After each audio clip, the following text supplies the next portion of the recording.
अनुभव में पत्ते सोखे मन वचम केवल पहो है नीचिय दुन्नयतिरम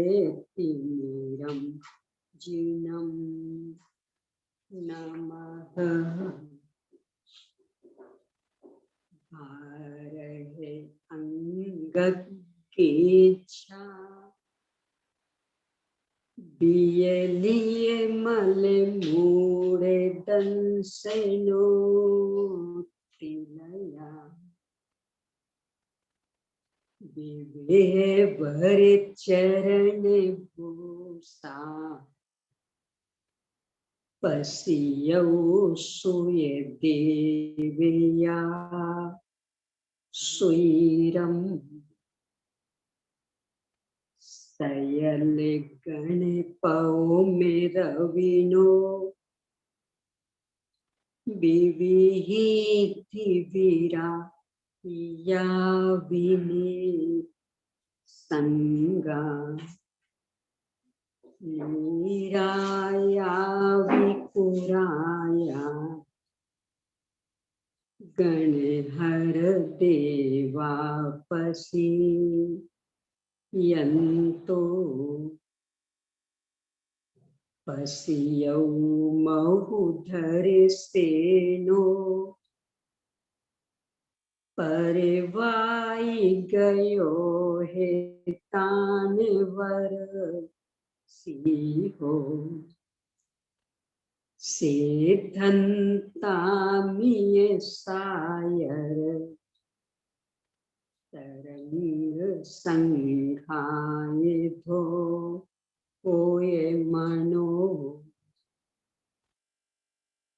प्रणमामि पुपेदन्तं दुःखेयन्तं दुन्नयन्त्या हरे वर्गे सेवे मागे कंठै मेसि समी बलिं सया दंतम मणिमय कहे भूये बलिं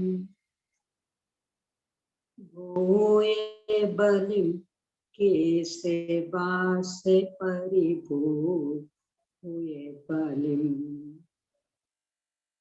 विनी है बम्महे पसेरम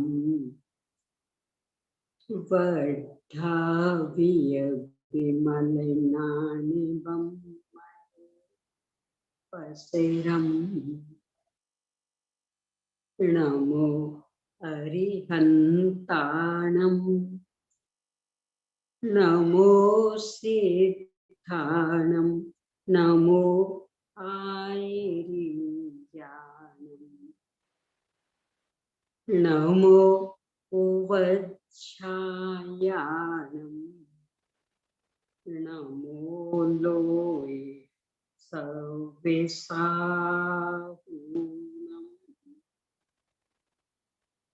ओम ह्रीं श्री अरहंत सिद्ध आचार्य उपाध्याय साधु पंच परमेष्ठिभ्यो नमो। आचार्य श्री धरसेन स्वामी द्वारा प्रदत्त ज्ञान को लिपिबद्ध करने वाले आचार्य श्री पुष्पदंत भूतवर्य स्वामी द्वारा रचित षटखंडागम ग्रंथ, इसके प्रारंभिक 5 खंडों पर आचार्य श्री बीरसेन स्वामी द्वारा रचित धवला टीका, उनमें से पहले खंड जीवट-ठान पर लिखी गई धवला टीका हिंदी अनुवाद सहित 6 भागों यानी 6 पुस्तकों में प्रकाशित हुई है। उनमें से अपनी चर्चा पहले भाग यानी पहली पुस्तक पर चल रही है। विषय क्रमशः चलते हुए मंगल संबंधी विविध चर्चाओं के बाद में मार्गणाओं के नाम, उनका अति संक्षिप्त स्वरूप, इसके बाद 7 आदि 8 अनुयोगों का क्रम उचित, उनका अति संक्षिप्त स्वरूप, इसके बाद गुणस्थान और गुणस्थान अति सिद्ध भगवान का 7 अनुयोग के माध्यम से प्ररूपण, इसके बाद मार्गना स्थानों के भेदों के अंतर्गत गति मार्गना के 5 भेद, इंद्रिय मार्गना के 6 भेद और इन संबंधी गुणस्थान, इन विषयों पर चर्चा के बाद में काय मार्गना के 7 भेदों के अंतर्गत सामान्य से पृथ्वी कायिक, जल कायिक, वायु कायिक, अग्नि कायिक और वनस्पति कायिक पर चर्चा के बाद में, तो अग्नि कायिक और वायु कायिक पर चर्चा के बाद में वनस्पति कायिक पर अपनी चर्चा चल रही है। इसमें भी प्रत्येक वनस्पति और साधारण वनस्पति के अंतर्गत प्रत्येक वनस्पति मात्र बादर ही है और यह अपन लोगों जैसे अल्प ज्ञानियों के भी ज्ञान गोचर है। इसमें एक शरीरधारी एक ही जीव होता है।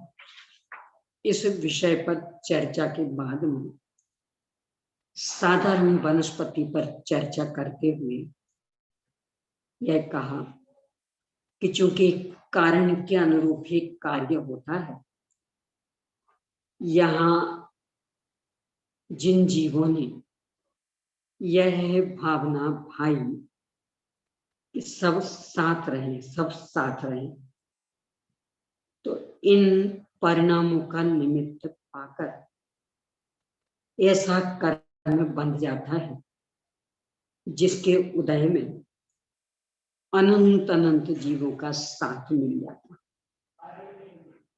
एक शरीर में अनंत अनंत जीव रहते, सभी का जन्म, जीवन, मरण, श्वासोच्छ्वास, आहार इत्यादि सब कुछ एक साथ होता है। यद्यपि शरीर बहुत ही छोटा, घनांगुल का असंख्यात में भाग वाला, तथापि उसमें अनंत अनंत जीव फैल पसर के रहते हैं। संपूर्ण सिद्ध राशि से अनंत गुण और संपूर्ण भूतकाल से अनंत गुण जीव एक निगोद शरीर में रहते हैं। उनमें भी कितने ही जीव ऐसे हैं जो अनंत अनंत काल तक भी निगोद पर्याय को नहीं छोड़ेंगे। कुछ जीव ऐसे हैं कि अपनी भवितव्यता के परिपाक में 6 महीने 8 समय के अंतर्गत 608 निकलते हैं। जो नहीं निकलते 273 कुछ, जो नहीं निकलते उनकी भी चर्चा की। यद्यपि वहां तुलनात्मक दृष्टि से देखें तो मिथ्यात्व और कषाय मंद है। किसके कितना मिथ्यात्व, कितनी कषाय, इसका नाप उनका निमित्त पाकर के स्थिति बंध कितना हो रहा इससे लगाया जाए।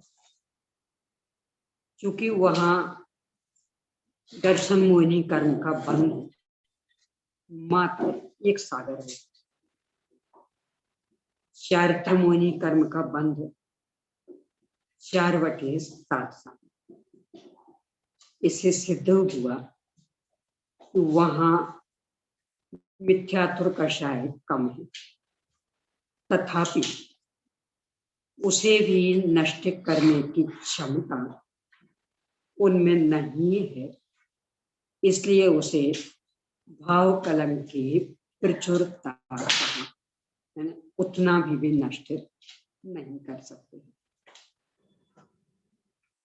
अनंत अनंत जीव राशि ऐसी है कि जो वहां रह रही और अनंत अनंत काल तक वहां ही रहेगी। यहां तक अपन चर्चा कर चुके थे। इसके बाद 273 पेज पर शंका समाधान रूप में अपनी चर्चा है। साधारण जीव उक्त लक्षण वाले हैं, यह कैसे जाना जाता? यानी सबका ये सब कुछ एक साथ चल रहा, सब साधारण सामान्य कैसे जाना? समाधान, ऐसी शंका नहीं करनी चाहिए, क्योंकि आगम तर्क का विषय नहीं है। और ये बात आगम में कही है, क्योंकि सर्वज्ञ भगवान की वाणी अहेतुवाद आगम, अपने तर्क तो एकदम सामान्य बुद्धि वाले, इसलिए उनसे आगम का खंडन संभव नहीं है। तर्क का विषय है भी नहीं हो। एक प्रमाण से प्रकाशित अर्थ ज्ञान दूसरे प्रमाण के प्रकाश की अपेक्षा नहीं करता, अन्यथा प्रमाण के स्वरूप का अभाव प्राप्त हो जाएगा। बहुत सुंदर बात कह रहे हैं। प्रमाण सम्यक ज्ञान, यथार्थ ज्ञान, संशय विपर्य और अनध्यावसाय से रहित यथार्थ ज्ञान, ये प्रमाण। मूल में इसके दो भेद, प्रत्यक्ष प्रमाण और परोक्ष प्रमाण। जिसमें पूर्ण विशुद्धता है, स्पष्टता है, वह प्रत्यक्ष प्रमाण, और जिसमें स्पष्टता नहीं होती वह है परोक्ष प्रमाण। दूसरी भी परिभाषा इसमें आती कि जिसमें इंद्रिय प्रकाश पदार्थ आदि की आवश्यकता रहती, वह परोक्ष प्रमाण, और इन सबके बिना सीधा ही आत्मा से जो ज्ञान प्रकट होता वह है प्रत्यक्ष प्रमाण। परोक्ष प्रमाण के मति, स्मृति में भी अवग्रह, इहा, अवाय, धारणा, फिर स्मृति, प्रत्यविज्ञान, तर्क, अनुमान और आह, इतने भेद हैं। यहाँ यह कह रहे हैं कि कोई सा भी प्रमाण हो वह अपने आप में परिपूर्ण है, सम्यक ज्ञान है, इसलिए उसे सिद्ध करने हेतु अन्य प्रमाण की आवश्यकता नहीं है। आगम भी एक प्रमाण है, और साधारण जीवों का अस्तित्व आगम प्रमाण से सिद्ध है। अब उसके लिए अन्य प्रमाण की आवश्यकता नहीं, और यदि ये स्वीकार नहीं करें तो फिर प्रमाण का स्वरूप ही नहीं बन सकेगा। यानी एक और कह रहे हैं कि वह सम्यक ज्ञान है, संशय विपर्य अनध्यवसाय से रहित ज्ञान, और दूसरी ओर कह रहे हैं कि अन्य प्रमाणों से सिद्ध करिए। तो यदि वह सम्यक ज्ञान है, अब अन्य से सिद्ध करने की आवश्यकता कहाँ है? और यदि अन्य से सिद्ध करने की आवश्यकता है तो इसका मतलब है प्रमाण नहीं है। तो यदि एक प्रमाण को दूसरे प्रमाण से सिद्ध करने की आवश्यकता रहे तो इसका मतलब फिर प्रमाण ही सिद्ध नहीं होगा, पर ऐसा है नहीं। चूंकि साधारण जीवों की सत्ता आगम प्रमाण से सिद्ध है, इसलिए उसे अन्य प्रमाणों से सिद्ध करने की आवश्यकता नहीं है। एक बात। दूसरी बात कि वर्तमान में छद्मस्थ जीवों के लिए आगम प्रमाण सर्वोत्कृष्ट प्रमाण, उसे यदि असिद्ध माना तो यह संभव नहीं होगा। क्यों? इसे देखते हैं। तथा आगम की प्रमाणता असिद्ध भी नहीं है, क्योंकि जिसके बाधक प्रमाणों की असंभावना अच्छी तरह निश्चित है, उसको असिद्ध मानने में विरोध आता है। अर्थात बाधक प्रमाणों के अभाव में आगम की प्रमाणता का निश्चय होता है। क्या कह रहे? किसी भी बात को हम सिद्ध कर रहे हैं और उसका विरोध करने वाला एक भी वाक्य हम नहीं बोल पाते, इसका मतलब वो बात पूर्णतया सिद्ध है। आगम का खंडन करने वाला एक वाक्य भी अपने पास नहीं है। क्यों? अपना ज्ञान एकदम साधारण है और आगम ये सर्वज्ञ भगवान की वाणी वाला, इसलिए वह पूर्णतया प्रामाणिक है, वह पूर्णतया सिद्ध है, भले अपने ज्ञान गोचर ना हो। तथापि इससे आगम की अप्रमाणता पर प्रश्न चिन्ह नहीं लगता है, अपनी बुद्धि की कमी पर प्रश्न चिन्ह लगता है। आचार्य देवसेन स्वामी ने आलाप पद्धति में अघोर लघुत्व गुण के आधार से जो षड्गुणी हानि वृद्धि होती है, उसके संदर्भ में आगम को लेकर के एक बहुत सुंदर बात लिखी। वो ये कहे कि पर्याय स्वयं एक समय की, तो उसमें 12 प्रकार से हानि वृद्धि, यानी 6 प्रकार की हानि और 6 प्रकार की वृद्धि असंभव। ये तो आपकी कपोल कहते बात है। इसको लेकर के वे लिखते हैं, सूक्ष्मं जिनोदितं तत्त्वं हेतुभिर्नैव हन्यते, आज्ञा सिद्धन्तु तद्ग्राह्यं नान्यथा वादिनो जिना। कि जिनेन्द्र भगवान के द्वारा कहा गया तत्व अत्यंत सूक्ष्म है, वह हेतुओं के द्वारा खंडित नहीं होता। क्योंकि जिनेन्द्र भगवान पूर्ण भीतराग और सर्वज्ञ हैं, इसलिए वे अन्यथावादी नहीं है, इसलिए उन्हें आज्ञा से ही स्वीकार कर लेना, भले अपने ज्ञान गोचर नहीं हो पाए। तो यही यहाँ बात कह रहे कि आगम का खंडन करने वाला कोई भी प्रमाण नहीं है।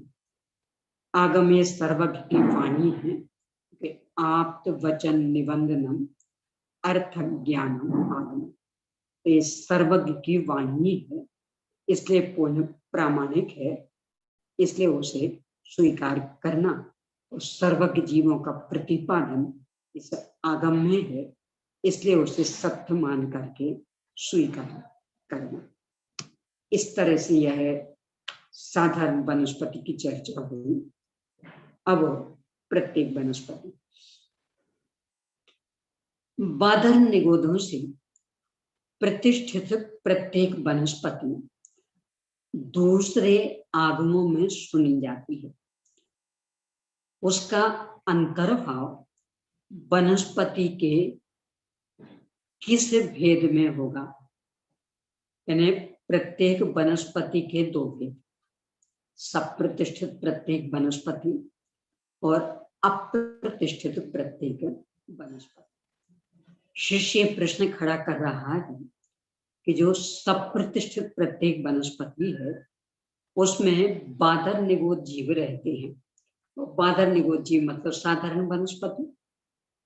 तो उसे आप प्रत्येक के किस भेद में लेंगे? समाधान देते हुए आचार्य कह रहे हैं प्रत्येक शरीर वनस्पति में उसका अंतर्भाव होगा, ऐसा हम कहते हैं। यानी प्रत्येक शरीर वनस्पति के दो रूप, एक सप्रतिष्ठित प्रत्येक वनस्पति और एक अप्रतिष्ठित प्रत्येक वनस्पति।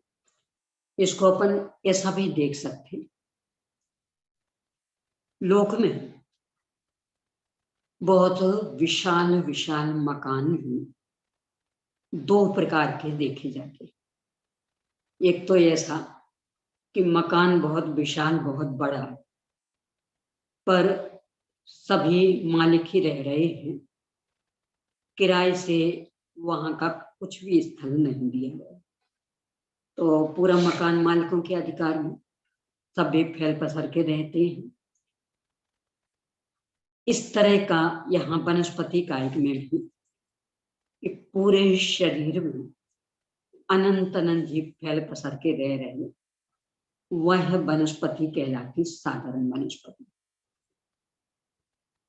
बड़े बड़े कुछ मकान ऐसे होते कि मकान तो बहुत बड़ा है, मालिक उस पूरे मकान का एक है, पर उसने अपना कुछ हिस्सा किराए से उठा दिया, किराएदारों को बिठा दिया। तो यद्यपि मालिकियत उस मालिक की है, पर जो किराएदार रह रहे हैं उन किराएदारों के सुख दुख जीवन मरण आदि से मालिक का कोई संबंध नहीं, यानी बस मात्र वह उस जगह का अधिकारी, तो बाकी किराएदार अपने स्वतंत्र, मालिक अपना स्वतंत्र।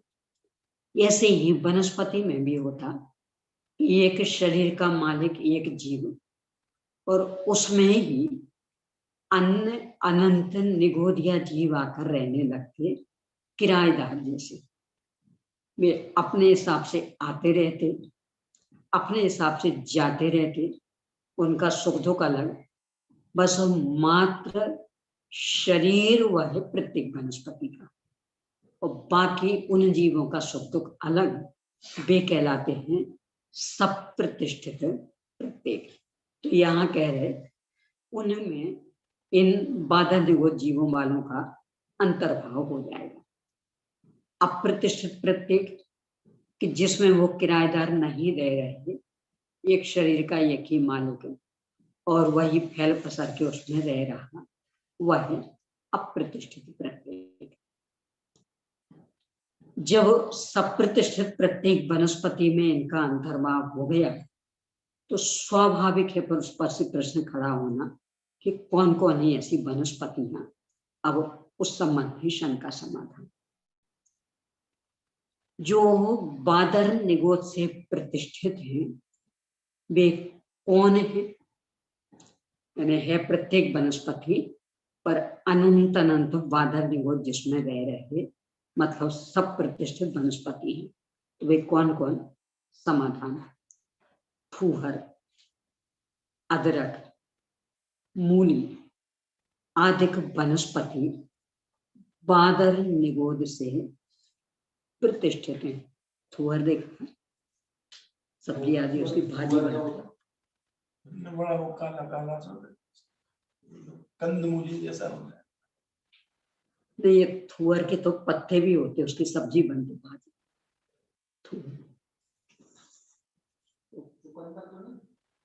वो तो जमी गन इसके अंदर तो नीचे, ये थुअर की भाजी बनती। इसको सूदर भी बोलते क्या? सूदर, सूरन वो जमी गन जो वो काला काला पत्ता है ना, वो थुअर की भाजी बनती। लाल लाल रंग का पत्ता होता है, इतना लंबा लंबा, थोड़ा सा इस तरह का, मतलब ऊपर सकरा फिर गोल, ऐसा लाल रंग का पत्ता होता, उसका रस भी लाल ही निकलता। चुकंदर लाल ही तो होता है।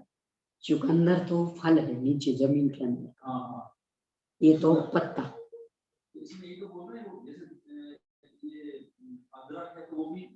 नहीं तो वो तो कहीं पर थूहर ये ऊपर का हिस्सा, यानी वो पत्ते वाली भाजी, पत्ते वाली सभी सब्जियां ये सब प्रतिष्ठित वनस्पति। तो चूंकि पपीता सब प्रतिष्ठित वनस्पति है, सब प्रतिष्ठित, तो ये इसको इसलिए गिना रहे कि बहुत खाई जाती है इसकी। जैसे आजकल पालक बहुत हो रही, पालक, मेथी, तो पालक सब प्रतिष्ठित। मेथी अथवा अपने ये धनिया पत्ती, पुदीना, ये आजकल बहुत खाए जाते हैं। तो ऐसे ही थूहर की सब्जी भी बहुत खाई जाती है। ये हर प्रांत में नहीं उगता, पर जहाँ उगता तो बहुत, और इसकी फसल भी बहुत लंबी होती, तो बहुत भाजी बनती है इसकी। तो है सब प्रतिष्ठित। सब प्रतिष्ठित मतलब जीव, एक जीव रहेगा, उसके आश्रित एक शरीर और उसके आश्रित और उस शरीर में अनंत अनंत जीव, एक जीव तो मूल प्रत्येक वाला, और किराएदार जैसे अनंत अनंत, जितनी भी पत्तियां सब में, हाँ, कोई भी पत्ती उठा लो, जो बिल्कुल सूख जाती, जैसे नीम की पत्ती बिल्कुल पीली पड़ गई, अपने आप गिर गई, पुदीना की अपने तुलसी तुलसी तुलसी की पत्ती देखो पीली पड़ गई, अपने आप गिर गई, तो वो अप्रतिष्ठित हो गई। तो जब तक हरि है तब तक सब प्रतिष्ठित। तो थूहर की भाजी बहुत खाते हैं, उसको भी गिना जाता।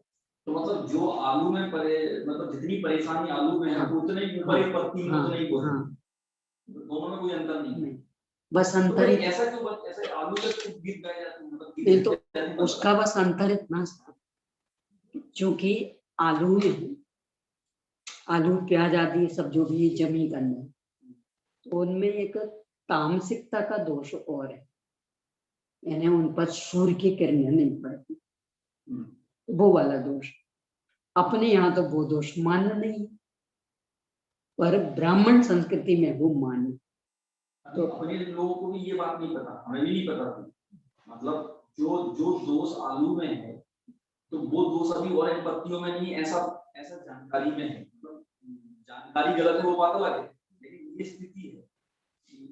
तो चूंकि ब्राह्मण संस्कृति में तामसिकता वाला दोष बहुत बड़ा माना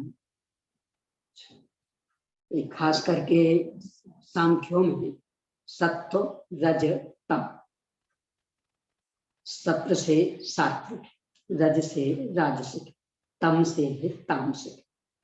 तो मूल तो वे कहेंगे कि सात्विक वृत्ति अपनाएंगे, कदाचित सात्विक नहीं रह सकते तो राजसिक चल जाएगा, तामसिक कतई नहीं। और जिन पर सूर्य की किरणें नहीं पड़ती वे नियम से तामसिक वृत्ति। तो जमी कंद जमीन के नीचे होते, उन पर सूर्य की किरणें नहीं पड़ती, तो वे हमेशा तामसिक। इसीलिए ब्राह्मण की जो मूल संस्कृति उसमें जमी कंद निषिद्ध। आप मनुस्मृति आदि देखिए, मनुस्मृति मतलब जैसे अपने यहाँ का श्रावकाचार्य का पूर्ण प्रामाणिक ग्रंथ रत्न ग्रंथ, ऐसे उनके यहाँ का गृहस्थों का पूर्ण प्रामाणिक यानी गृहस्थ संहिता मनुस्मृति, तो उसका ये आधार महाभारत में भी। तो वहां जमी कंद को अवक्ष में गिनते, सारा जमी कंद, आलू प्याज आदि सब। और नरक के जो 4 द्वार बताए उनके यहाँ, तो उसमें एक द्वार है जमी कंद भक्ष। अच्छा, हाँ, तो वो इसीलिए यानी उनके यहाँ वो तामसिक आहार माना गया। प्याज का तो है, प्याज का तो मैंने सुना, आलू प्याज, आलू का अब वो आजकल खाने लगे वो अलग, तो वो तो अपने जैनियों में भी खाने लगे। तो आलू को तो अपने यहाँ मतलब सब जगह बुरा माना जाता है उनके यहाँ, लेकिन जो ऊपर जैसे आपने भी बताया कि भाई ये भी सब प्रतिष्ठित है, और इसमें भी वही जितनी दोष उसमें उतने दोष इसमें है, तो ऐसा कभी दोष का नहीं था। यानी अपनी संस्कृति में अहिंसा प्रधान, तो उनकी में तामसिकता का त्याग प्रधान। तो तामसिकता के त्याग में जमीकंद का त्याग मुक्त हो गया। अपने यहाँ हिंसा का त्याग करना, तो चाहे वो जमीकंद हो और चाहे जमीन के ऊपर वाले हो, यदि अनंत कायिक हैं तो अपने यहाँ भी सब आवश्यक। तब तो अपन को है ना जो खाने योग्य बस उनकी चर्चा करनी चाहिए, इसके बाद तो सब कैंसिल, मतलब सब।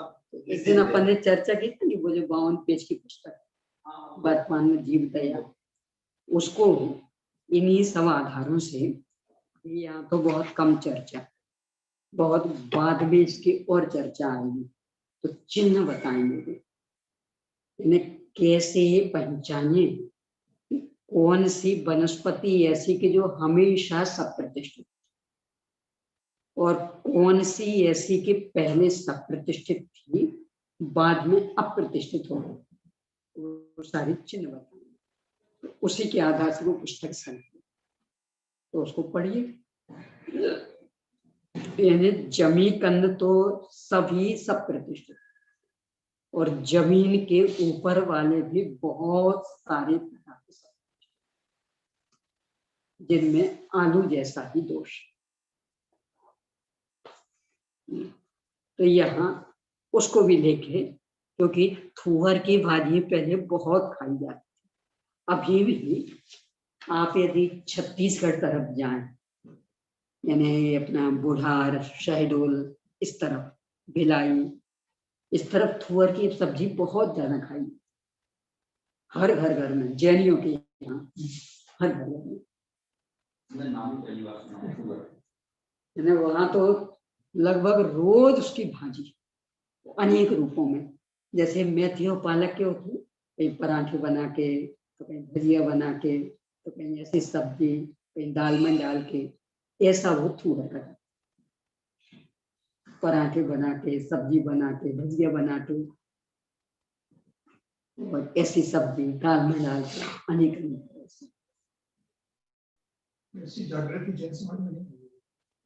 इस तरफ की जो जैन समाज है, यानी बुढ़ार, भिलाई आदि तरफ,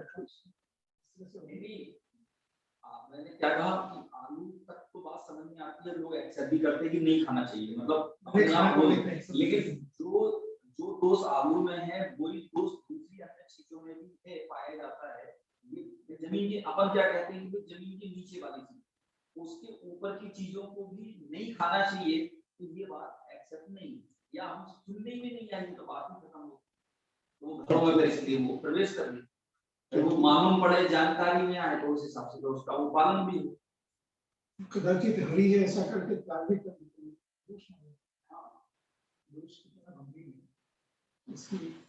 तो पुस्तक यहाँ है आपके में है, पीडीएफ तो मिल गई, पीडीएफ तो है, पुस्तक है दो मिली नहीं थी पुस्तक, मिल गई थी प्रिंट निकाल के दे दी, 5 पुस्तक, 3 उनको दे देती, 2 वहां नहीं, तो थोड़ी सी चर्चा इस संदर्भ में करते, अभी मंगा सकते हैं, कोई ऑफिस में हो उनको बता दें, फोन कर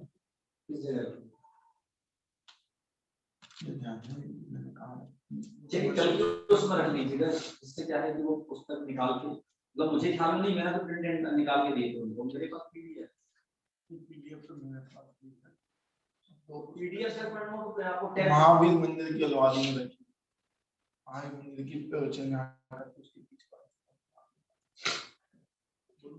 चलिए थोड़ी चर्चा ऐसे ही करते हैं, इसमें पीडीएफ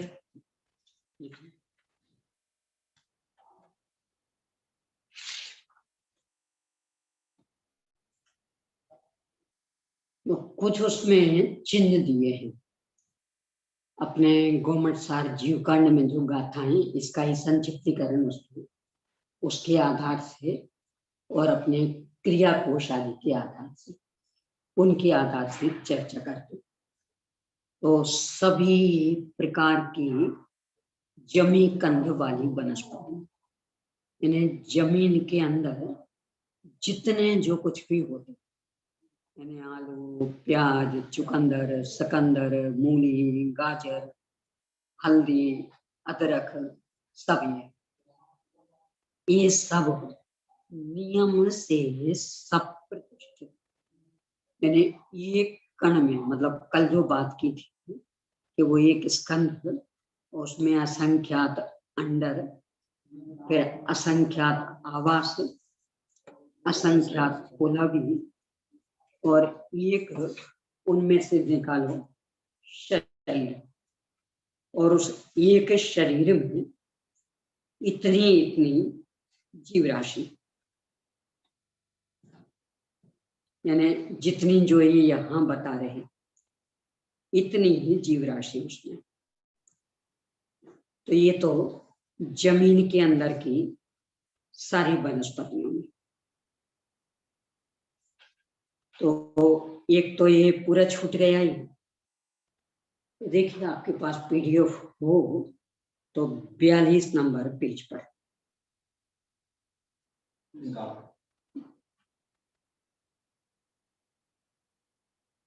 कितने मिनट का है? 10 मिनट।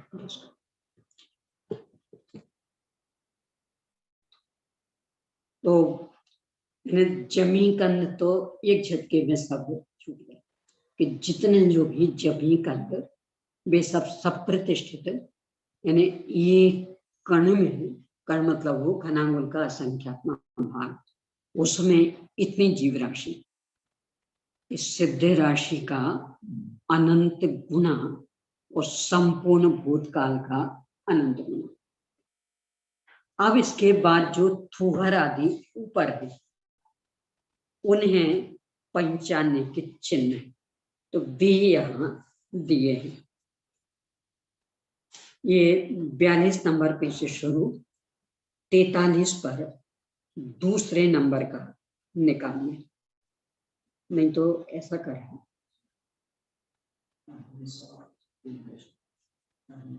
ये तो जो सप्रतिष्ठित से अप्रतिष्ठित हो जाते उनका, और जो हमेशा सप्रतिष्ठित रहते पहले अपन उन्हें देख लें, वह चर्चा है 44 नंबर पेज से।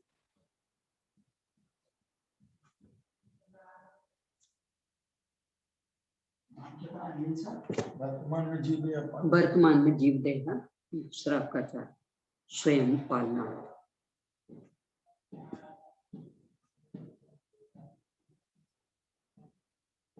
यानी इसमें दो तरह से विषय विश्लेषण, एक तो ये कि जो पहले सब प्रतिष्ठित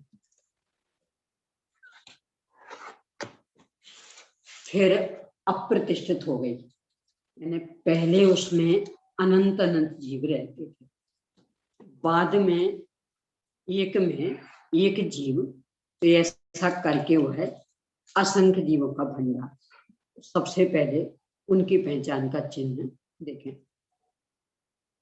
पेज नंबर 44 से तीसरा है, जिन्हें डाली से तोड़ने पर दूध जैसा रसीला पदार्थ निकलता है, वे सभी सदा ही सब प्रतिष्ठित होते हैं, जैसे पपीता, खिन्नी, करौंदा, चीकू आदि।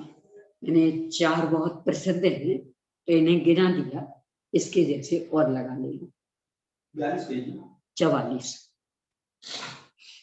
44 का तीसरा बिंदु, यानी जिनको आप तोड़ेंगे रस तो हर एक में निकलता, डाली से वो जुड़ा ही रस के कारण रहता, तो रस तो हर एक में निकलता पर रंग उसका अलग अलग रहता।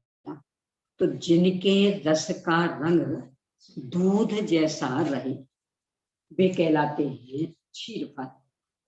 आचार्य अमित गति स्वामी ने अमित गति श्रावकाचार में भी इसकी बहुत मीमांसा की क्षीरफल की। तो यहाँ अपने जो खाने में आने वाले प्रचलित क्षीरफल वे चार, पपीता, खिन्नी, करौंदा, चीकू, ये क्षीरफल यानी हमेशा सब प्रतिष्ठित, यानी एक कण में अनंत अनंत।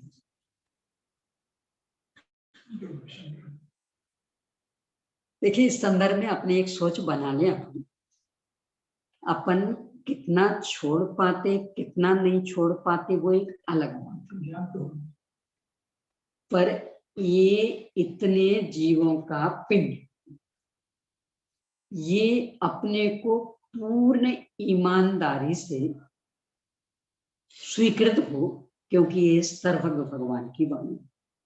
इसमें मेरा एक प्रश्न है, जैसे पपीता और अमरूद जो काम करता है ऐसी, ये तो हो गया साप्रतिष्ठित, ऐसा कोई जो मतलब साप्रतिष्ठित ना हो, ऐसा कोई हाँ वो है ऑप्शन ना, भी है क्या? हाँ इसमें दिए। और इनने तो जो एक अलग से पुस्तक भी लिखी ना, अहिंसक नुस्खे, तो उसमें इनके अल्टरनेटिव और विस्तार से देना, और पोषक तत्व के रूप में कि जैसे इनमें मान लो आयरन इतना, तो जो अप्रतिष्ठित है उसमें इससे भी कई गुना नहीं, मेरा प्रश्न ये कि जैसे पपीता लोग और अमरूद पाचन के लिए ज्यादा खाते हैं। हाँ तो वही ऐसी इसके अलावा पाचन हाँ, के लिए अपना तो इनने वो जिसमें बताया ज्यादा अल्टरनेटिव, इनकी जो और पुस्तकें हैं उनमें अल्टरनेटिव बताए। तो अब ये क्षीर फल में जो अपने दैनिक काम में ज्यादा आते लोगों के, पपीता, खिन्नी, करौंदा, चीकू। अब दूसरा चिन्ह चौथे नंबर का, उबालने घोंटने के बाद भी जिनका दल एक साल नहीं होता, जो अखंड रहने पर सड़ते नहीं हैं, वे सभी सप्रतिष्ठित अनंत कायिक हैं, जैसे कद्दू, कबीठ आदि। कबीठ कैंथ, कैंथ और कद्दू, कुमड़ा, काशी फल। ये आपने देखा हो, पहले तो साधारण ऐसे घरों में काशी फल एक एक साल तक रखे रहते, यानी यहाँ ऐसे रस्सी के वो सीके बांध लेते और उस पर कद्दू ऐसे रख देते, और पहले से लगा कि भाई इस साल पे 2-4 शादियां अपने घर में होनी है, और सब्जी तो एंड टाइम पे मिलती नहीं, तो वो कद्दू के सीजन में कद्दू खरीदते और वो ऐसे सीके से बांध के साल भर तक बिल्कुल खुले, फ्रिज में नहीं, एयर कंडीशन में नहीं, ऐसे खुले। बस एक ही रहता था, दरार नहीं पड़नी चाहिए, यानी पूरा अखंड रहना चाहिए तो नहीं सड़ेगा, वो दरार पड़ जाए तो सड़ जाए। तो वो ये इसमें कि जो अखंड रहे तो सड़ते नहीं है। और इसका क्या मतलब घोटने के बाद भी जिनका हाँ। दल एक सा नहीं होता? जैसे आप कद्दू का रायता बनाएंगे ना, खूब उबाल लिया कद्दू, अब बिल्कुल मिक्सी से भी पीस लो तो भी वो रवा रवा रवा रवा जैसा रहे। लौकी का रायता बनाना बिल्कुल एक रस, यानी कद्दू को कितना ही उबालना, कितना ही घोंटना, कितना ही बिल्कुल सिलवट्टे से पीसना, पर वो रवा रवा कण रहे। ऐसे कैंथ का आप कितनी ही बारीक चटनी पीसना तो भी वो कण कण कण कण रहे। और जैसे लौकी आदि तो ऐसे नारियल में भी, नारियल की दूसरी विशेषता है, ये वाली विशेषता उसमें नहीं है। तो ये सब प्रतिष्ठित। अब अगली विशेषता, सभी प्रकार के जमी कंद, यानी जमीन के अंदर उगने वाले, सदैव सूर्य की किरणें तथा स्वच्छ वायु नहीं मिल पाने के कारण और नमी में रहने के कारण सब प्रतिष्ठित ही होते। और इसमें सभी जमी कंद, यानी हल्दी, सौंठ आदि भी सब, रास्ता निकलने के लिए अवसर नहीं। अगला, जो सदैव अत्यंत पतले पतले छोटे छोटे रोएंदार होते हैं, वे सदैव सप्रतिष्ठित ही रहते हैं, जैसे भिंडी, टिंडा, अत्यंत फीके हरे रंग वाली ककड़ी, कोयला आदि। भिंडी उसके छिलके पर रोए रोए रहते, जैसे अपनी चमड़ी पे रहते ना रोए, यस। और ज्यो ज्यो वह बढ़ेगी वो कांटे और बड़े हो जाएंगे, नुकीले। ऐसे ही टिंडा, ये अत्यंत फीके हरे रंग वाली ककड़ी, ये ऐसा इसलिए लिखना पड़ा कि कहीं कहीं इसे कहते हैं ककड़ी, और उसे खीरा। हाँ, और कहीं इसे खीरा कहते, उसे ककड़ी कहते, तो इसलिए वो अत्यंत फीके हरे रंग वाला खोल के लिखना, लंबी वाली का, यानी लंबी और पतली, जिसका छिलका नहीं होता है, और एक वो गहरी हरी और थोड़ा सा कालापन लिए जैसा, जिसका अपन छिलका उतार के खाते। तो कहीं कहीं उसको ककड़ी कहते, इसे खीरा कहते, और कहीं इसे ककड़ी कहते, उसे खीरा कहते। जयपुर में इसे कहेंगे ककड़ी, उसे हाँ, कोयला मतलब भूरा कुमड़ा, जिसका पेठा बनता, वो भूरा कुमड़ा है जिसका पेठा बनता, वो कोयला। तो इनमें भी हमेशा सफेद सफेद रोएं रहती, तो ये सफेद सफेद रोएं ये उनके सप्रतिष्ठित पने की निशानी, यानी अनंत काल की निशानी। अगला, जिनका छिलका अन्य छिलकों जैसा खाने में बाधक नहीं बनता है, वे सभी सब प्रतिष्ठित हैं, जैसे जामुन, जामफल यानी अमरूद, टमाटर, बैगन आदि। जिनका छिलका कोई छिलका नहीं, मायने नहीं रखता, वो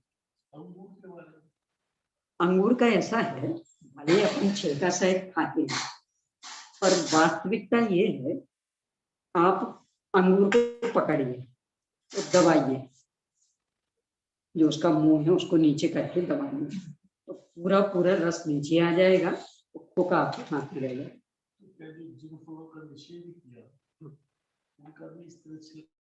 नहीं नहीं, हट ही नहीं सकता, उतर ही नहीं सकता।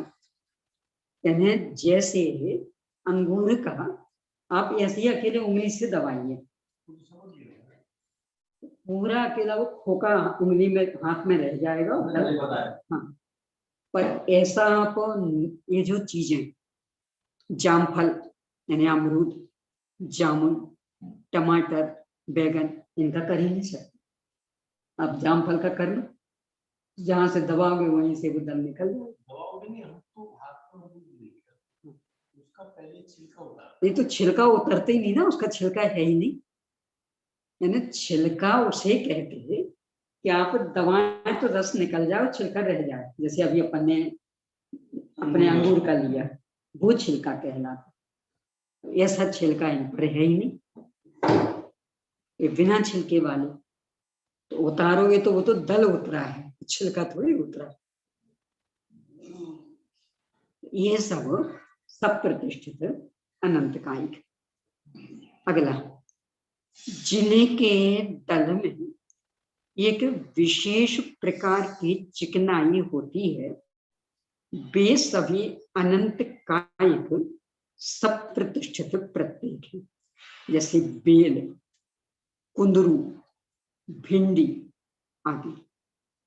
बेल जो अपने यहाँ लग रहा है, बड़े बड़े जो बंदर खा रहे हैं, उसके अंदर चिकनाई रहती है, यानी उसको आप फोड़ेंगे इतनी चिकनाई कि आप कागज चिपका सकते हो।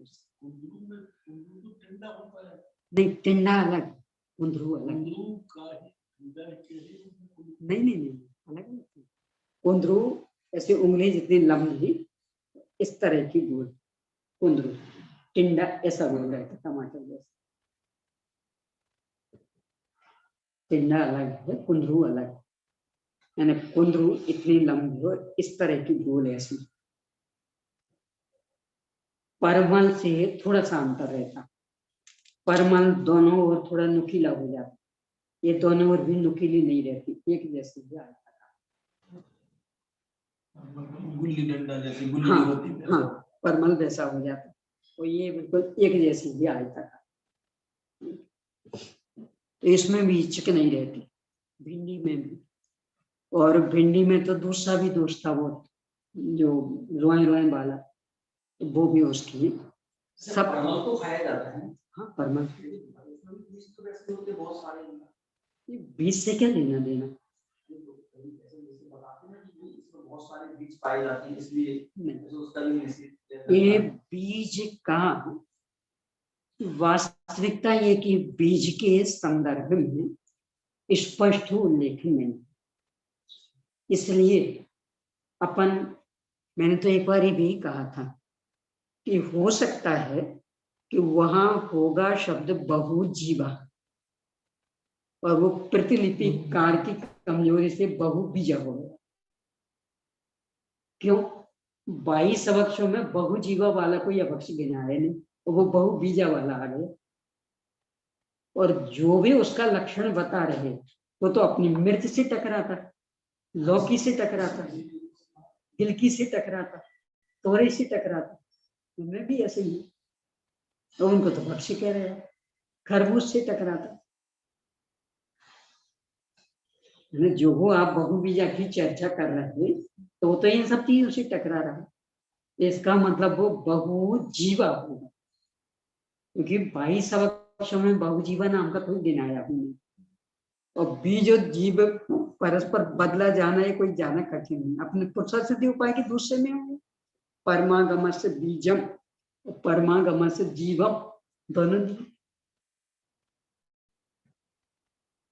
बीज और जीव इनमें स्थान परिवर्तन बहुत आसान, तो पुरुषा सिद्धि उपाय का दूसरा पद प्रमाण है। परमागम से जीवम भी मिलता और परमागम से बीजम भी मिलता, पर वो जो वहां मेरे पास कोई प्रमाण नहीं, पर लगता है। क्यों? क्योंकि 22 अवक्षों में वे बहुजीवा को अवक्ष नहीं मानते होंगे, ये तो नहीं कह सकते। अनंत काय उसका सूचक कोई शब्द वहां है नहीं, तो इसका मतलब ये बहुजीवा ये होना चाहिए, और वो प्रमाद से बहुबीजा हो, और उसकी परिभाषा घटित नहीं होती, क्योंकि वह मिर्च से टकराती, लौकी से टकराती, गिलकी से, तोरई से, खरबूज से, इन सब से टकराती है, तो जबकि इनको तो भक्ष्य कहते।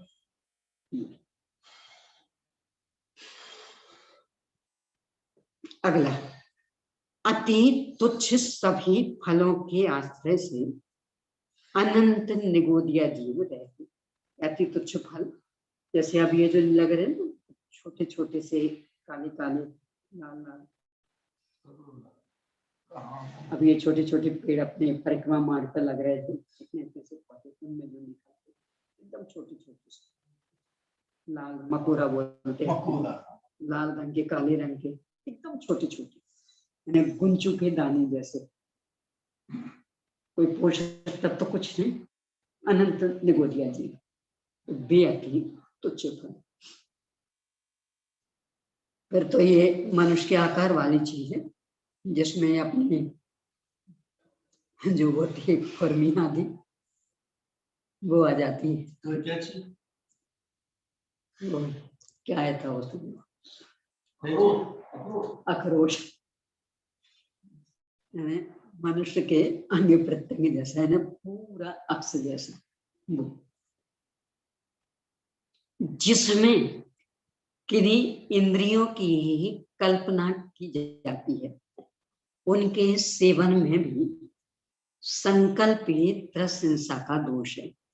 जैसे सीताफल आदि, सीताफल की आंखें नहीं खुली, आंखें खुल गई, ये व्यवहार लोग तो मैंने पहले तो तोड़ लाते ना और घर में गेहूं आदि में दबा दी, और बच्चे बार बार खोलते, तो दादी माँ वगैरह कहती नहीं, अभी उसकी आंखें नहीं खुली, आंखें खुल जाना, मैंने भाषा ये निकलती, आंखें खुल गई कि नहीं खुली, ये भी इसी कोटि में आ जाता। सभी प्रकार के पुष्पों फूलों के आश्रय से सदा अनंत निगोदिया जीव रहते। तथा पराग यानी केशर में असंख्य त्रस जीव भी होते हैं। अतः फूलों का उपयोग भी किसी भी रूप में नहीं करना चाहिए, जैसे जावित्री के फूल, नाग केशर, केशर, हर श्रृंगार के फूल है। यानी जो पराग है वह स्वयं अनंतकालिक और उसके आश्रय से असंख्य त्रसित है। चढ़ाते हैं तो नहीं चढ़ाते, अपने यहाँ मूल था भी नहीं, अपने यहाँ चंदन चढ़ाया जाता था। क्योंकि चंदन घिसना पड़ता है, श्रम लगता है, और थोड़ी केसर डाल दो तो रंग जल्दी उतर आता है। अपन तो सुविधा भोगी, हिंसा हिंसा तो देखना नहीं, इसलिए वो केसर आया। मूल में केसर केसर जाति के फूल का पराग है, तो पराग सब अनंत का जो वो डंडी डंडी है ना, केसर जाति का जो वृक्ष होता है उसके फूल का पराग, तो ये सब निषिद्ध है, अनंत कालिक है।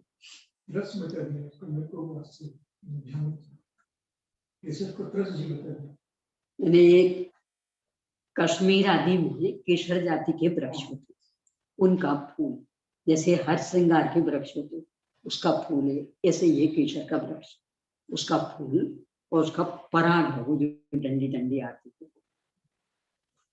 पराग सब अनंत काल,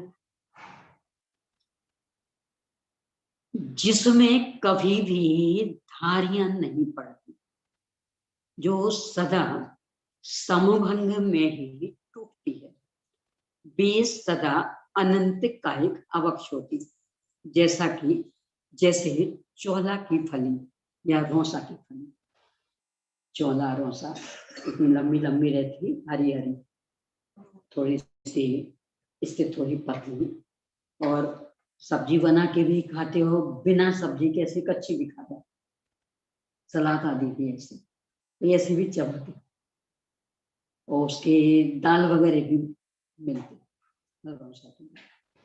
ये अनंत का है। जिसको दमासी बोलते हैं, नहीं दमास को अलग होता है, रोसा, इसको तो रोसा ही बोलते हैं, रोसा, कोसा, चोला, ये नाम। कोसा जो मुनगा की कोसा? नहीं, मुनगा की अलग, ये तो मुनगा की भक्ष, ये इतनी इतनी रहती, हरे रंग, हरे मतलब थोड़ा सा हरा पीला, बरबटी बोलते वो, बरबटी, बरबटी, बरबटी बोलते, बरबटी, बरबटी की, ये अलग अलग प्रांतों में अलग अलग नाम चलते,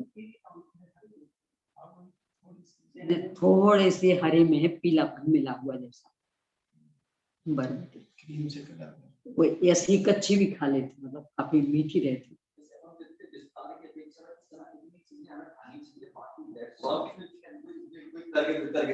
पर विडंबना ये ना कि ये चीजें चल रही ना, यही बात तो कह रहा हूँ, हमारे यहाँ खाने योग्य ये चीजें, अब बाकी में तो है ना, किसी ने कुछ जानकारी नहीं, देखी भी नहीं।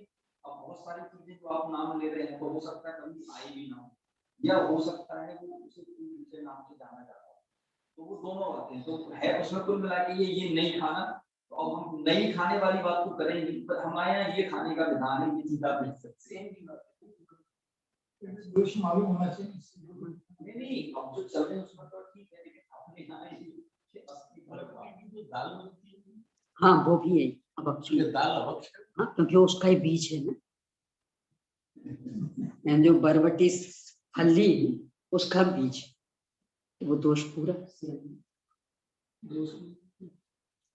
अगला 16वां, फूल के बिना ही तैयार होने वाले फल सदा अनंत कायिक होने से त्याज्य हैं, जैसे कटहल मतलब फनस और अननस इन्हें पाइनएप्पल आदि, ये बिना फूल के फल। तो इनमें दो प्रकार का दोष, एक तो अनैतिकता वाला भी दोष, जैसे लोक में मनुष्य जाति में ही माना जाता, आप पहले पति पत्नी बनी है फिर पिता माता बनी, यानी यदि पति पत्नी बने बिना पिता माता बन गए तो लोक में मान्यता नहीं मिलेगी, ना आपको ना आपकी संतान। आप पहले पंचों की साक्षी में पति पत्नी बनी है और फिर पिता माता बनी। ऐसे ही पेड़ों का भी कि पहले फूल आने दीजिए फिर फल आए तो मान। अब ये जो फल, ये इनमें फूल नहीं आता, सीधा फल। तो इसमें अपन क्या कर सकते हैं? अपन ये कि अवश्य तो अपन खाए ना। यानी लोक में जैसे उदाहरण लिया तो लोक में तो फूल आता है नहीं आता। ये पाइनएप्पल और फनस कटहल का फूल नहीं आता, अमरूद का फूल आता है। हाँ, सफेद रंग का फूल रहता, अच्छा रहता है, देखने में भी अच्छा लगता। इनका नहीं आता, ये सीधे डाली को फोड़ के निकालते, जैसे अपने शरीर में फोड़े आदि हो जाते ना कहीं से भी, ऐसे निकालते डाली को फोड़ के। ये सब अनंतकारी। तो इतनी ये चीजें तो हमेशा ही सब प्रतिष्ठित, यानी पक जाएं सड़ जाएं तो भी ये कभी भी अप्रतिष्ठित नहीं होती। इसके पहले कुछ ऐसे चिन्ह बताए हैं कि जिनसे जब तक वे चिन्ह प्रकट नहीं हुए तब तक सब प्रतिष्ठित, और वे चिन्ह प्रकट हो जाएं तो अप्रतिष्ठित। इसके लिए आप देखिए इसके पेज नंबर 43 पर दूसरा बिंदु, उसके अंतर्गत आवासन 43 पर पूर्ण रूप में विकसित नहीं हुई, अर्थात डाल पर लगे रहने की स्थिति में जो अभी बढ़ने की योग्यता से सहित हैं, वे सभी सब्जी फल आदि नियम से अनंत कायिक सब प्रतिष्ठित होते हैं। अर्थात उस समय इनके आश्रय से अनंत निगोदिया जीव रहते हैं। इन्हें पहचानने के लिए कुछ चिन्ह इस प्रकार हैं, यानी जब तक ये चिन्ह तब तक सब प्रतिष्ठित, और चिन्ह खत्म हो गए तो वे अप्रतिष्ठित हो जाते हैं। किन्हीं किन्हीं के ऊपरी छिलके पर बढ़ने की योग्यता तक अत्यंत छोटे छोटे सफेद रंग के रोए, यानी रोम मतलब केश यानी बाल होते हैं। बढ़ने की योग्यता समाप्त हो जाने पर वे नष्ट हो जाते हैं, जैसे छोटी अल्प विकसित लौकी आदि। यानी जब तक उसमें बढ़ने की ताकत रहेगी तो रोए रोए रोए रोए रहेंगे, और पूरी बढ़ चुकेगी अपने आप रोने खत्म हो जाए तो फिर अपन काम में ले सकते। और जब तक रोए हैं तब तक उसमें बढ़ने की ताकत वो सब प्रतिष्ठित। किन्हीं किन्हीं का ऊपरी छिलके पर बढ़ने की योग्यता तक अत्यंत छोटे छोटे पतले पतले कांटे जैसे होते हैं। बढ़ने की योग्यता समाप्त हो जाने पर वे नष्ट हो जाते हैं, जैसे गहरे हरे रंग की ककड़ी में खीरा। अब वो चूंकि ककड़ी और खीरा दो अलग अलग, हाँ, तो उसमें कांटे रहते हो, यानी जब तक वो यानी बढ़ने की योग्यता रख रहा, आप ऐसे उंगली फेरेंगे तो थोड़ी सी चुभन होगी। ये बुनने वो हरी वाली लंबी लंबी ककड़ी। हाँ, उसमें नहीं तो छिलके वाली होती है। हाँ, उसमें जब तक वो बढ़ नहीं पाए, जहां से वो डाली से जुड़ी है ना, उस हिस्से पर आप उंगली घुमाएंगे, ऐसा लगेगा जैसे छोटे छोटे से कांटे। वो जब पूरी बढ़ चुकेगी बिल्कुल चिकनी हो, ये उसकी पहचान। ये तो आप कहीं भी खेतों आदि में जहां ये उगती, वहां जाके उनको देखोगे तो ख्याल में भी आ जाएगा। आपने देखी है? बहुत देखी। पहले तो एक घरों में भी उगा लेते थे ना, तो छोटा सा भी आंगन हो तो ये चीजें उगा लेते थे, ककड़ी आदि बहुत हर घर घर में मिल जाती थी, तोरई हुई, गिलकी हुई, बहुत उगा लेती। किन्हीं किन्हीं का ऊपरी छिलका बढ़ने की योग्यता तक अधिक गहरा हरा होता है। बढ़ने की योग्यता समाप्त हो जाने पर रंग फीका पड़ने लगता है।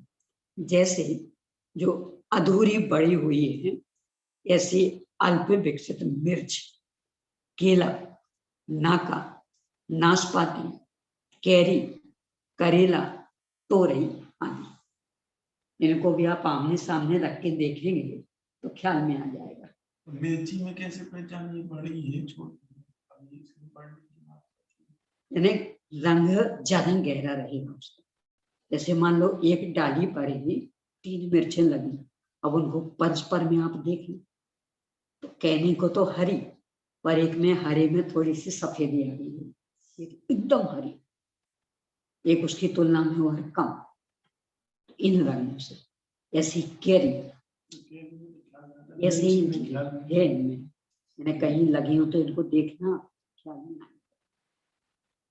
तो ये रंगों से पहचान हो जाती। करेला भी कि जब तक बढ़ रहा होगा बहुत गहरा हरा होगा, और बढ़ चुकेगा तो हरे में थोड़ी सी सफेदी आएगी। तोरई में भी, केला में भी जब बढ़ रहा होगा तो बहुत ज्यादा गहरा हरा, और बढ़ जाएगा तो थोड़ा सा पीलापन जैसा आता है। कच्चे केले खाने चाहिए। हाँ, पर पूरे बड़े हुए, यानी कच्चे रहे हैं पर बढ़ चुके हैं, अब बढ़ने की ताकत नहीं रही। तो इसकी निशानी कि वो जो हरा रंग है वो फीका हो गया और थोड़े से पीलेपन की ओर आ गया, वो खा सकते। और यदि बहुत गहरा हरा तो इसका मतलब बढ़ने की ताकत, वो नहीं खाएंगे। ऐसे नाका, नाशपाती, तोरई, गिलकी, इन सब में है। किन्हीं किन्हीं की गंध बढ़ने की योग्यता तक कुछ विशेष प्रकार की होती, बढ़ने की योग्यता समाप्त हो जाने पर वह बदल जाती है। जैसे कच्चे छोटे अनार, उनमें बढ़ने की योग्यता रहेगी तो एक अलग प्रकार की। ये तो देखो, ये जो चीजें हैं ये सैद्धांतिक नहीं है, इनका प्रायोगिक रूप। यानी आप स्वयं जहाँ ही पैदा होते खेतों आदि में जाएं और डाली पर लगे हुए तुलना करके देखें तो क्या, यानी जिस अनार के दाने अभी भर नहीं पाए होंगे एक अलग तरह की गंध आएगी, और जो परिपक्व हो गया होगा तो अलग तरह की गंध आएगी, तो उससे भी पहचान हो जाती है। बढ़ने की योग्यता समाप्त हो जाने पर किन्हीं किन्हीं में धारियां स्पष्ट दिखने लगती हैं, उसके पहले वे अस्पष्ट रहती हैं। जैसे छोटी गिलकी आदि, गिलकी क्या बोलते, फतकुली, नहीं तोरई अलग रहती, गिलकी अलग नहीं। जिसका वो चिकना छिलका रहता ना वो गिलकी, और जिसपे वो धारी धारी रहती वो तोरई। गिलकी को फतकुली भी बोला जाता है, फतकुली। तोरई में वो धारी। तो इनमें बढ़ने की योग्यता रहेगी तो वो धारियां दिखेंगी नहीं, पूरी बढ़ चुकेगी तो छिलका तो बिल्कुल चिकना पर वो धारियां दिखने लगेंगी। इस तरह की है पहचान की चीज, इतनी अपन खा सकते। यानी जो ये है, यानी जब तक बढ़ने की ताकत रहती तब तक सब प्रतिष्ठित तो सभी रहते। को वनस्पति का ऐसा नियम रहता, जब अंकुरित होती है तो अंकुरित होते हुए एक अंतर मुहूर्त तक नियम से अप्रतिष्ठित होता हर वनस्पति, इसके बाद फिर सब प्रतिष्ठित हो जाएगी अंतर मुहूर्त के बाद, और इसके बाद फिर वो बढ़ेगी। तो क्रमशः तना, डाली, फूल, फल ये सब लगेंगे। अब इसके बाद वो जो तना, डाली, फूल, फल आदि हैं, उनमें जितनी बढ़ने की ताकत, तब तक वे सब प्रतिष्ठित, और बढ़ने की ताकत खत्म हो गई तो अप्रतिष्ठित। तो अप्रतिष्ठित मतलब उसे एक में असंख्य जीव, और सब प्रतिष्ठित यानी एक में अनंत जीव। अपन मात्र अनंत जीवों की हिंसा के त्यागी होते, असंख्य जीवों की हिंसा के नहीं। तो अप्रतिष्ठित नहीं चले तो सेवन कर लेते हैं, सब प्रतिष्ठित कतई नहीं। अब इनका ही और विस्तार देखना हो, वो वाली पुस्तक भी है कि वो जो उन्होंने क्या नाम लिया, शुद्ध अपने भोजन से ही स्वास्थ्य, ऐसा कुछ नाम लिया।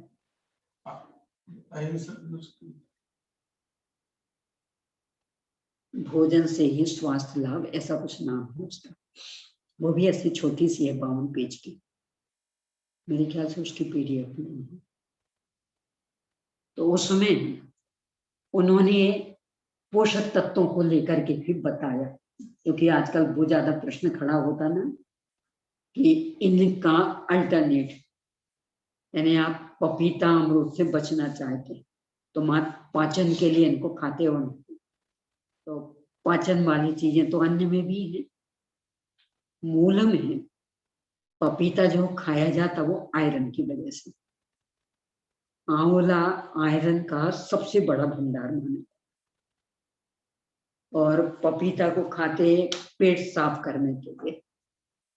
तो अपना ये मुनक्का पेट साफ करने वाला, अपना हरण ये पेट साफ करने वाला, ये सब है उसके अल्टरनेट। चोकर, छिलके, दाल, छिलके वाली दाल, ये पेट साफ करने वाला।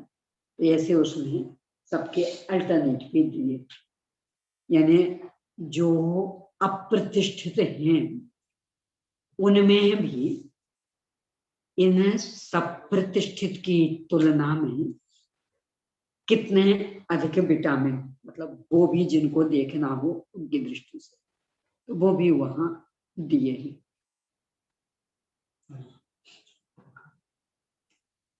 तो उसको लेकर के भी आप देख सकते हैं, उसकी भी पीडीएफ।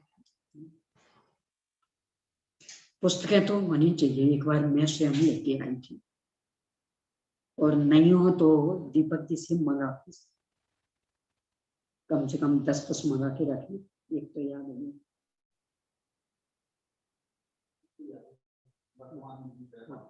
ये जो जिसका अपन ने पढ़ा, जिसका भी अपन ने पढ़ा, और एक और इसके साथ ही वो मैं अपने भोजन से ही स्वास्थ्य लाभ, ऐसी कुछ उसमें। चलो, तो इस तरह से यहाँ गिनाया कि थूहर, अदरक, मूली आदि वनस्पति बादर निगोद से प्रतिष्ठित। देखो इस पर भी अपन विचार करें। आलू प्याज नहीं गिना है भैया सुधीर, क्यों? क्योंकि वो तो अपने को स्वीकृत है, और अदरक, मूली ये स्वीकृत नहीं।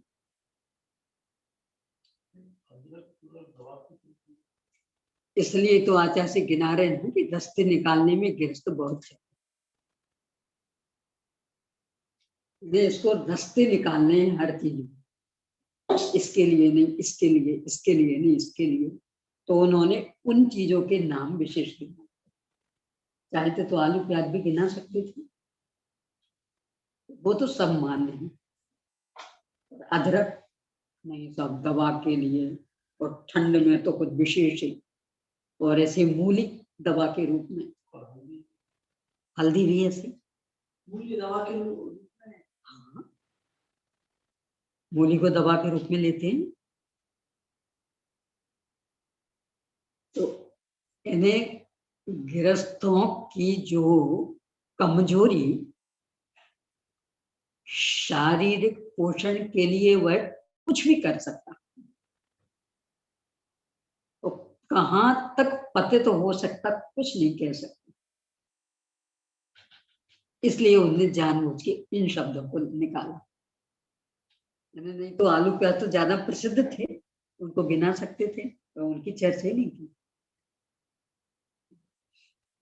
थूहर, अदरक, मूली आदि वनस्पति बादरन निगोद से प्रतिष्ठित हैं, जिन्हें एक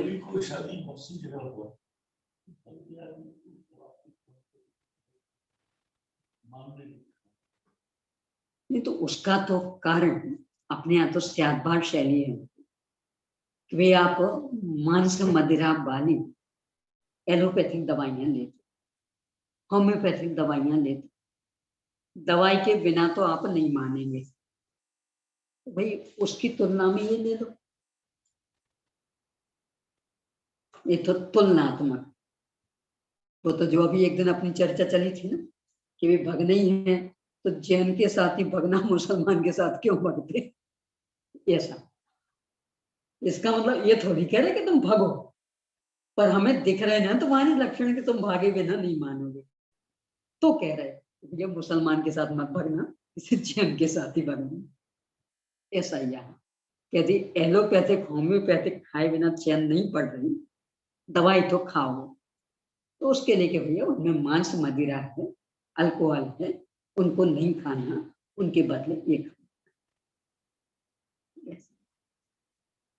यानी ज्यादा हिंसा छुड़ाने के लिए कम हिंसा बता, पर मूल में ध्येय कि बिल्कुल ही हिंसा ना हो, ये सर्वश्रेष्ठ।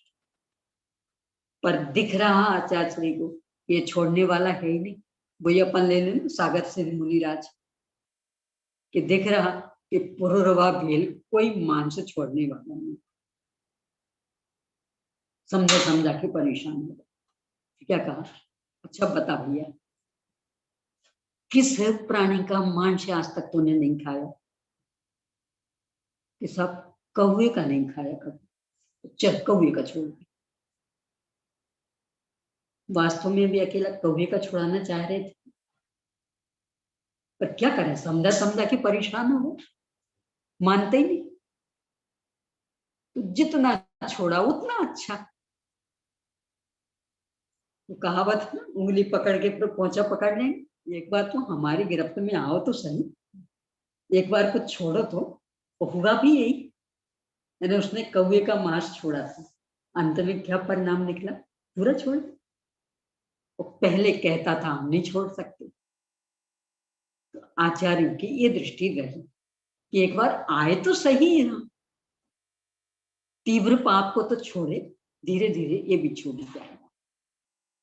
तो एलोपैथिक होम्योपैथिक को छुड़ाने के लिए हल्दी आदि को बता देंगे, पर बताया मतलब वो ले लेना इसके लिए नहीं, ये तो होम्योपैथिक एलोपैथिक नहीं छोड़ पा रहे इसके लिए वो छोड़ के ले लो, और बाद में कहेंगे ये भी कहाँ बख्शी, ये छोड़ के फिर इस पे आ जाओ, ऐसा करें। चलिए आगे भी इस पर और विशेष चर्चा है। अभी त्रिस्काय की ओर बढ़ रहे हैं, त्रिस्काय की थोड़ी चर्चा के बाद में पुनः पृथ्वी कायिक आदि पर आने वाले हैं, 274 पेज पर।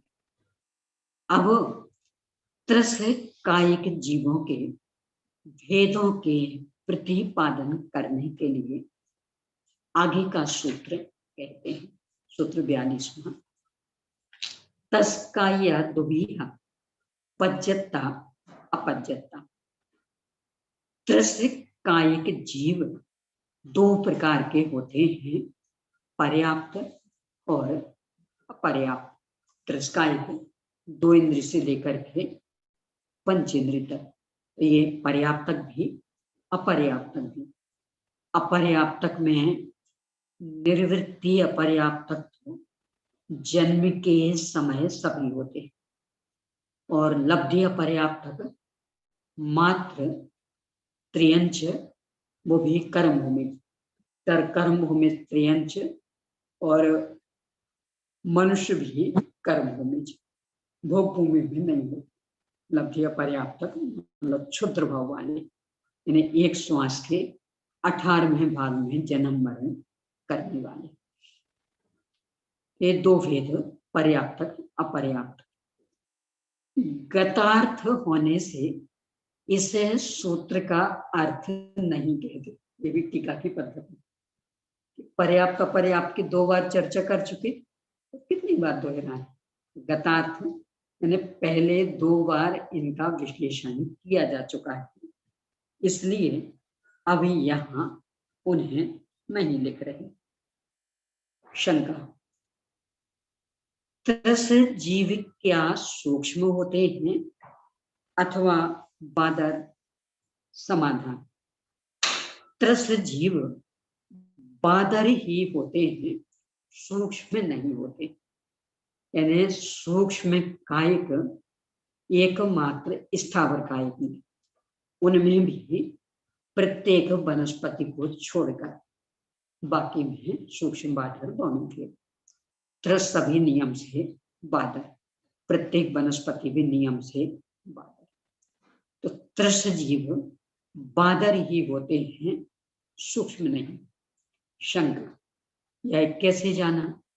समाधान, क्योंकि त्रस जीव सूक्ष्म होते हैं इस प्रकार कथन करने वाला आगम प्रमाण नहीं पाया जाता। इससे हमने जाना, हमारे पास तो उतना ज्ञान नहीं है, हम तो आगम की आंख से देखेंगे, तो आगम में त्रसों को सूक्ष्म बताने वाला कोई आगम उपलब्ध नहीं। तो आगम में उल्लेख नहीं, इसलिए हमने जाना। शंका, त्रस जीवों के बादर पने का प्रतिपादन करने वाले आगम प्रमाण का अभाव होने पर यह कैसे जाना जाता है कि वे बादर ही होते? समाधान, नहीं, क्योंकि आगे आने वाले सूत्र से त्रस जीवों का बादर पना सिद्ध हो जाता। यानी आगे जो चर्चा करेंगे तो उससे सिद्ध होगा कि त्रस जीव तो बादर ही होते हैं। 44वां सूत्र, और इसके बाद में भी फिर ये 45वां सूत्र भी, तो इससे सिद्ध होगा कि त्रस जीव बादर ही होते। अब पुनः पृथ्वी कायिक आदि के भेदों की ओर बढ़ रहे। इसमें बहुत सारे भेद आएंगे। वे पृथ्वी काय आदि जीव कौन कौन से हैं? समाधान, गाथा 149, पेज नंबर 274। उडवीय सक्करावालु उविले शिलादि 36 उडवी मयाहु जीवा निर्दिष्ठा जिनवरिन्ति। जिनेन्द्र भगवान ने पृथ्वी, शर्करा, बालू का, उपल, उपल मतलब छोटे छोटे से चट्टान के टुकड़े, और शिला आदि के भेद से पृथ्वी रूप 36 प्रकार के जीव कहे। यानी पृथ्वी कायिक के स्थूल भेद 36, यहाँ गिना रहे हैं 36 विशेषार्थ में। ये मूलाचार गाथा 206-209 के आधार से। यहाँ पर जो पृथ्वी के अवान्तर भेदों की अपेक्षा पृथ्वी कायिक जीव 36 प्रकार के कहे हैं, वे इस प्रकार हैं। मिट्टी मट्टी हो गया, तो मिट्टी रूप पृथ्वी, यानी अपने जो खेतों की मिट्टी आदि होती है वो। गंगा आदि नदियों में उत्पन्न होने वाली रुक्ष है बालू का, यानी जो रेत जैसी होती है, तीक्ष्ण और चौकोर आदि आकार वाली शर्करा, यानी थोड़ी मोटी रेत। बालू गंगा नदी आदि की बालू। हाँ, हाँ, तो इनमें अंतर कर रहे हैं। एक तो जो सीमेंट आदि में मिलाते वो तो है बालू, और उसे जो छन्नी से छानते ना तो वो जो निकल आती वो शर्करा। अभी यहाँ छन रही ना, जो वो बारीक निकलती वो तो है बालू जो सीमेंट में मिलाते, और उसमें ही मोटी मोटी भी निकलती जो छन्नी से निकाल के एक रख देते, वो शर्करा। यानी थोड़ी सी बड़ी बड़ी आकार, एक अलग है। गोल पत्थर चपेटा खेलते नदी में, झुलकते झुलकते ही अपने आप को गोल आकार ले लेते। देहातों में जब नदियों में ज्यादा आते बहते तो बीन लेते और उससे चपेटा खेलते, तो गोल बन जाते हो, जैसे किसके गोल किए हो ऐसे। एक गोल आकार वाली बड़ा पत्थर। समुद्र आदि में उत्पन्न होने वाला नमक, समुद्री नमक, लोहा, तांबा, जस्ता, ध्यान से सुनना, ये सब पृथ्वी का एक है धातु में। लोहा, तांबा, जस्ता, सीसा, चांदी, सोना, वज्र यानी हीरा, हरिताल, इंगुल, मेंसिल, हरे रंग वाला शस्यक, अंजन, मूंगा, भोडल, भोडल ये जो एकदम चमकने वाली, ये पहले राखियों में जो लगी रहती थी भोडल, क्या परत परत जैसी आती है इसकी, चमकती है जो, सीप नहीं भोडल, यानी उसकी परत परत निकलती है, बहुत पतली पतली, बहुत चमक रहती है, पहले राखियों में लगाती थी। चिकनी और चमकती हुई रेती, खास करके रेगिस्तानी रेती।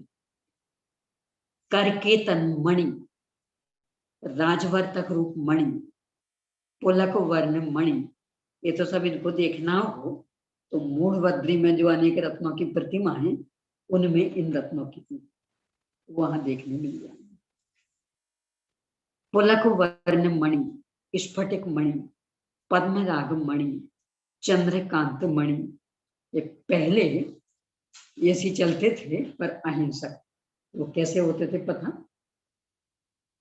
चंद्रकांत मणि और सूर्यकांत मणि, दो प्रकार की मणियां होती। मणि मतलब छोटे छोटे नहीं, ऐसे संगमरमर जैसे बड़े बड़े पत्थर, तो खिड़कियों पर भी लगा लेते थे। तो ठंड में सूर्यकांत मणि इस तरह से फिट करके कि सूर्य की किरणें पूरी पड़ी तो अंदर पूरा गर्म रहेगा, और गर्मी में इस तरह फिट करते कि वो चंद्रकांत मणि पर पड़े तो अंदर पूरा ठंडा रहेगा। पहले एसी ये चलती थी, मिलते नहीं है इसलिए हमने हिंसक अपना लिया। नहीं तो व्यवस्था में हिंसा, हिंसा का विवेक क्या चीज?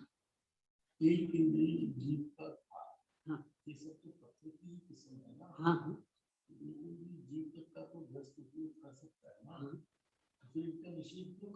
तो ये शी आदि में ही एक इंद्री नहीं है, त्रस का था ये शी आदि में।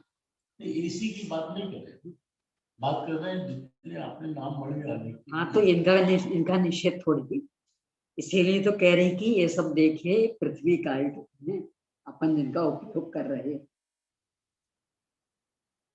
गृहस्थ इनका त्यागी नहीं है इसलिए इन सबका उपयोग करता है। और पहले भी इनका उपयोग करते थे। स्फटिक मणि के मकान, चंद्रकांत मणि के मकान, सूर्यकांत मणि के मकान, इसी के रूप में ये चलते थे।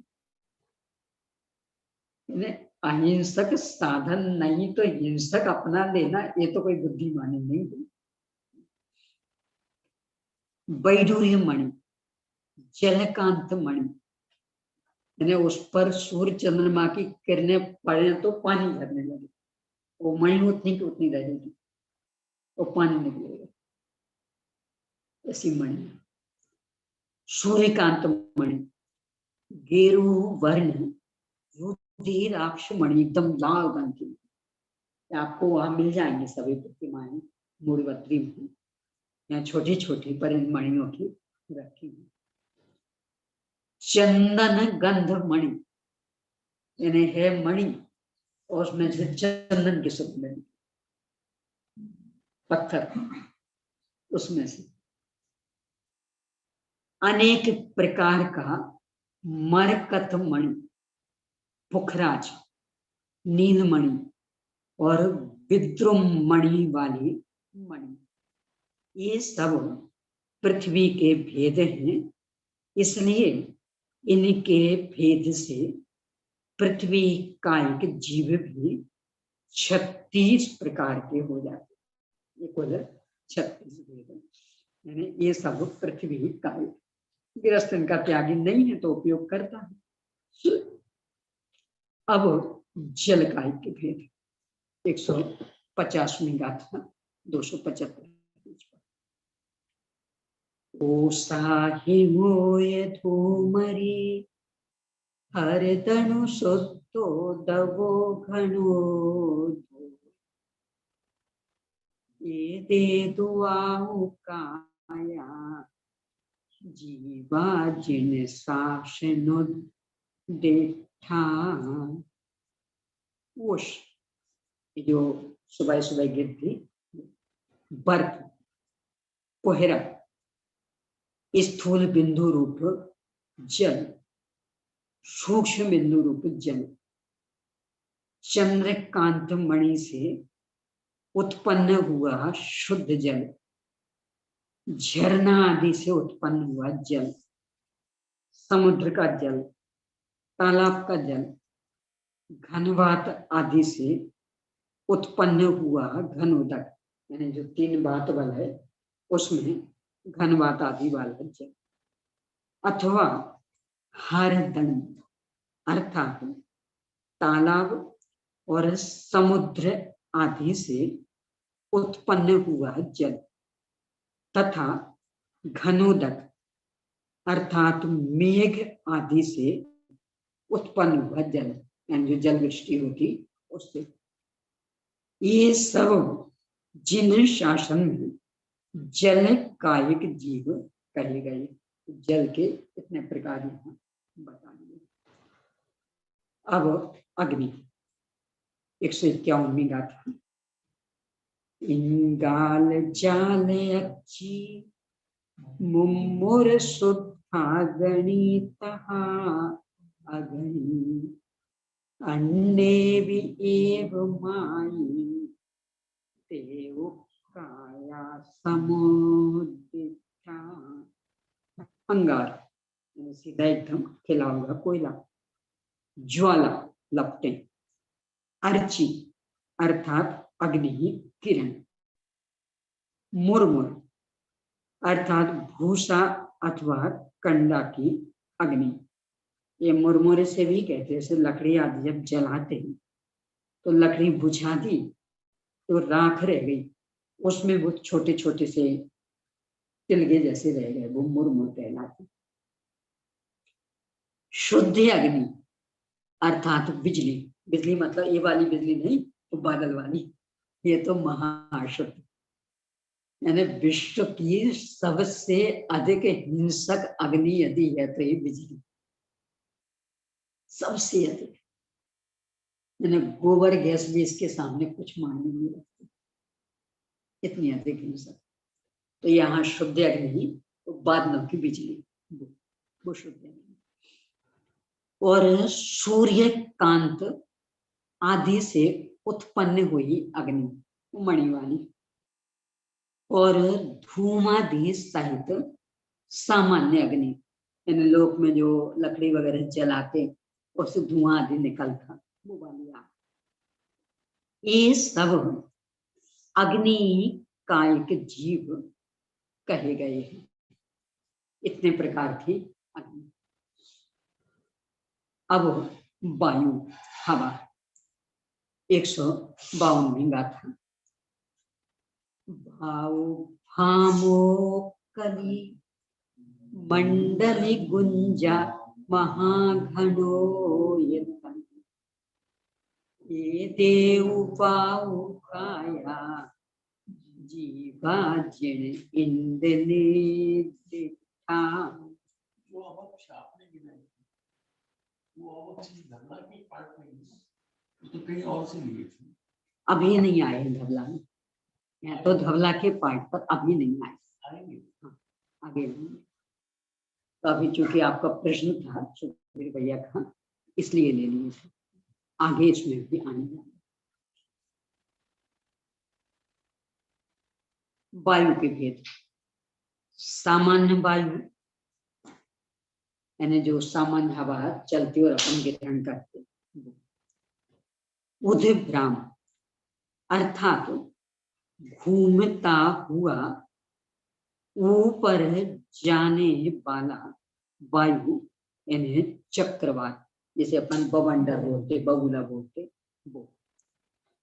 उत्कली अर्थात नीचे की ओर बहने वाला या जल की तरंगों के साथ तरंगित तो होने वाला वायु, जिसे अपन भंवर कहने लगते, पानी में जो भंवर उठ जाती, वो।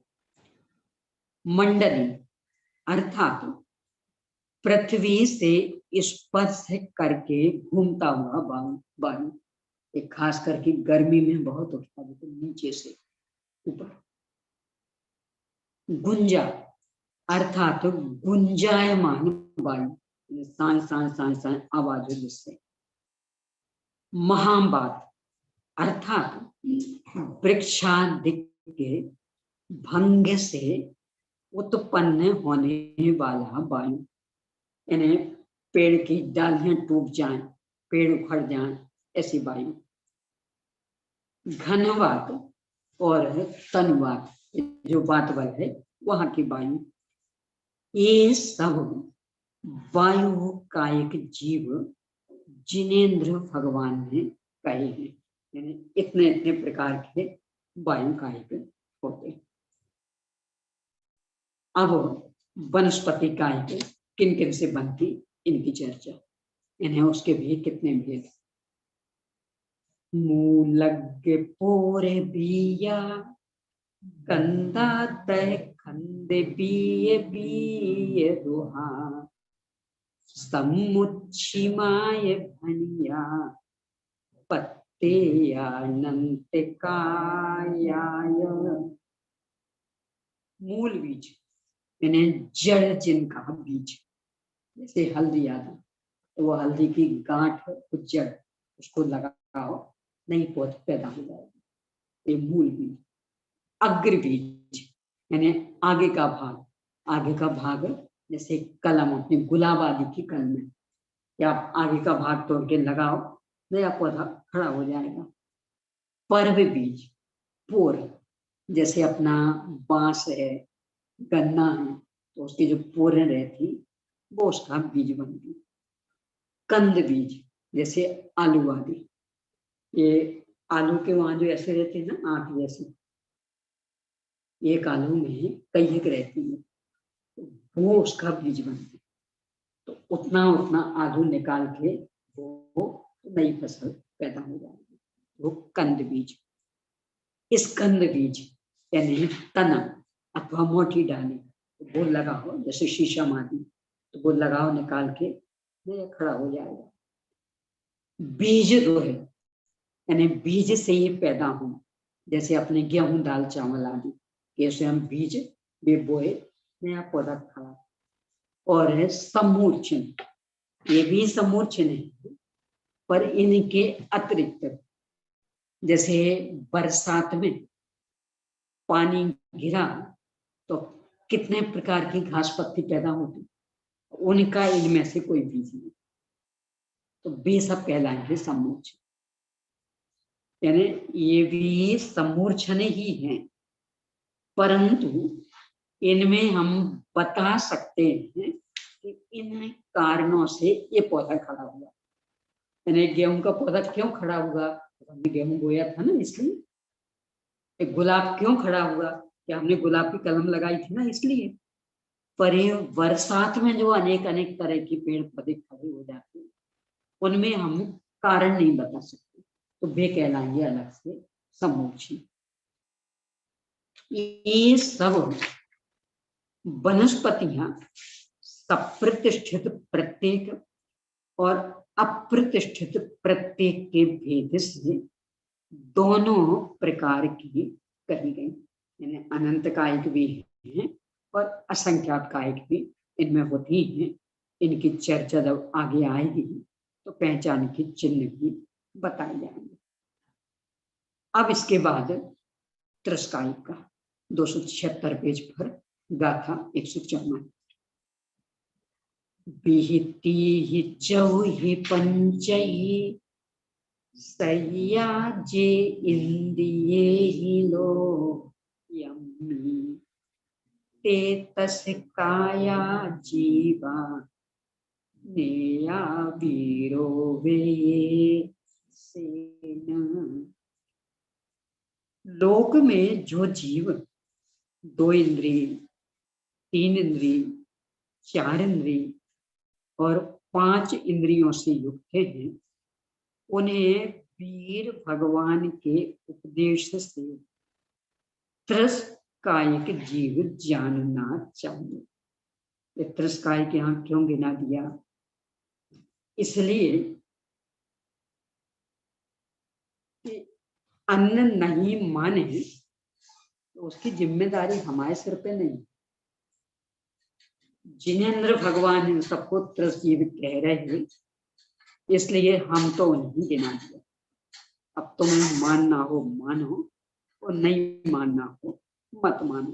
भगवान इन्हें त्रस जीव कह रहे हैं, इसलिए भगवान की साक्षी दे करके बताया कि ये त्रस जीव है, क्योंकि अन्यत्र तो कहीं इनको जीव माना नहीं गया।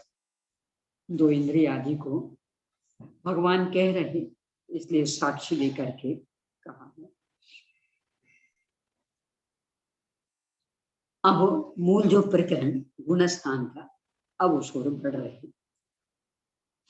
पृथ्वी, अच्छा एक चर्चा और कर रहे हैं अपन इस पर, कंद वाली। जमी कंद और कंद, ये 2 चीजें अलग अलग। जमी कंद का सर्वथा निषेध, कंद का निषेध नहीं। ये चर्चा इसलिए भी आवश्यक है, रत्नकर्ण श्राप का चाहू है। 5वीं सचित त्याग प्रतिमा, इसका वर्णन करते हुए जो पद दिया, मूल, अग्र, पोर, बीज, कंद, एवं याद रत्नकर्ण श्राप का इसमें से निकाल मूल, फल, शाक, शाखा, करीर, कंद, प्रसून भी जानी, नामानि योति सोयम सचित विरतो दया मूर्ति। ये पद है रत्नकर्ण श्राप का चाह रहा, तो उसमें कंद शब्द दिया। अब चूंकि कंद जमी कंद में रूढ़ है, तो सब वो जमी कंद अर्थ लगाने लगते, और फिर कहते सब इसमें लिखा है ना, तो आप कैसे इसका त्याग कर बता सकते।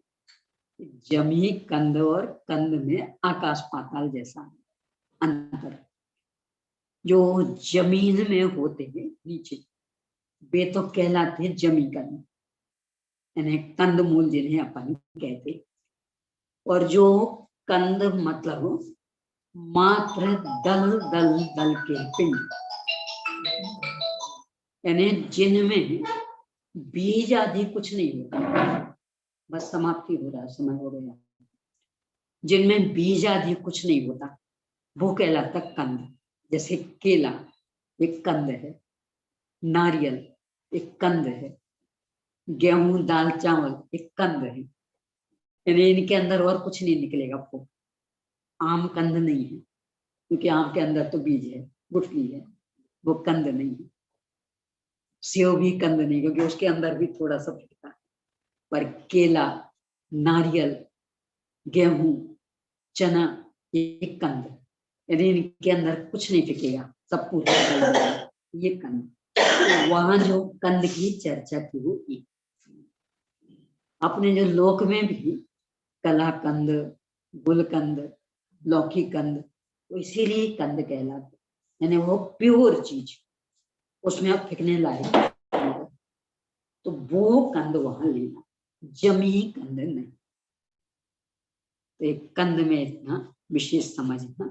समय अपना हो गया, आगे गुणस्थान की चर्चा अब आगे देंगे। अभी कैसे उनको बता दें, कल लेने पहले निज में बता